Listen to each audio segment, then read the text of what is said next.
Hi, నా పేరు షేక్ మహబూబ్ బాషా. Happy learning channel కు స్వాగతం.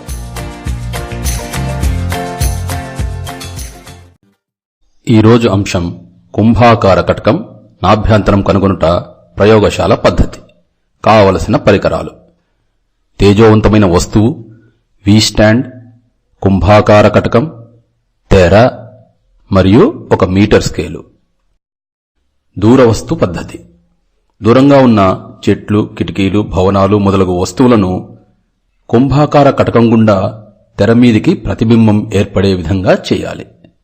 ఈ అనంత దూర వస్తువు నాభ్యంతర దూరంలో ప్రతిబింబాన్ని ఏర్పరుస్తుంది. కాబట్టి కటకం నుండి తెరకు గల దూరమే కటకం యొక్క నాభ్యంతరం అవుతుంది. దూర వస్తువు పద్ధతిన కటక నాభ్యంతరము 21 సెంటీమీటర్లుగా తెలిసింది.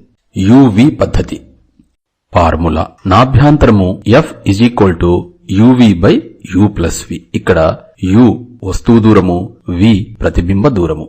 నాభ్యంతరము ఉజ్జాయింపుగా 21 సెంటీమీటర్లు అని తెలిసింది కాబట్టి దానికి అనుగుణంగా వస్తు దూరాలను 30 నుండి 45 సెంటీమీటర్లుగా ఎంచుకుంటున్నాం. వస్తువును ఒక ఎల్ఈడి బల్బు లేదా సూర్యకాంతి లేదా క్యాండిల్ను ఉపయోగించి తేజోవంతం చేయాలి. వి స్టాండులో కుంభాకార కటకాన్ని ఉంచి వస్తువుకు కటకానికి మధ్య మనం కోరుకున్న దూరాన్ని ఏర్పాటు చేయాలి.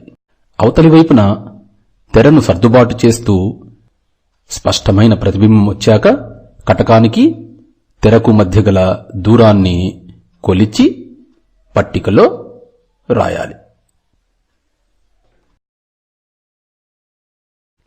ఇదే విధంగా ప్రయోగాన్ని మరొక వస్తు దూరానికి చేయాలి.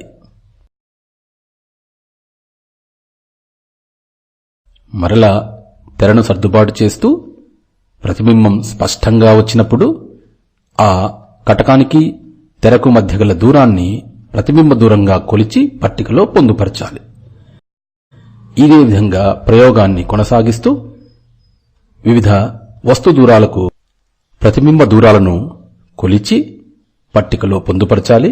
ఆ తరువాత ఫార్ములాను ఉపయోగించి నాభ్యంతరం F ను లెక్కించాలి.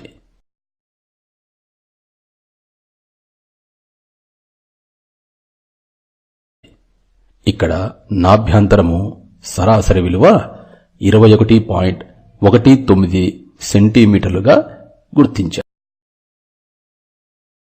ఈ వీడియో మీకు నచ్చినట్లయితే బొటనవేలి గుర్తును నొక్కండి. మరిన్ని ఆసక్తికర వీడియోల కోసం నా ఛానల్ను సబ్స్క్రైబ్ చేసుకోండి. బెల్ గుర్తును నొక్కడం మర్చిపోకండి. ధన్యవాదాలు.